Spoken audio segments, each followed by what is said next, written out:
And you mean to tell me that Mr. Billionaire Bloomberg, Mr. Nazi himself, because he feels that, we shouldn't be smoking in our own homes, that, he's going to make it illegal for us to do it? I mean, this is preposterous, man. But this is how these sick liberals think, man. I mean, this is how these disgusting, despicable liberals think. They think that, oh, well, you people have voted me into power, and that means that I can assert anything that I feel should be law into law because you idiots elected me.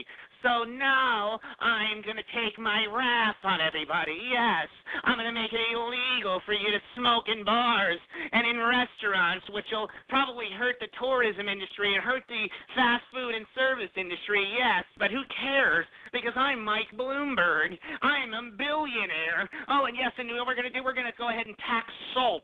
That's what we're going to do. We're going to outlaw trans fats.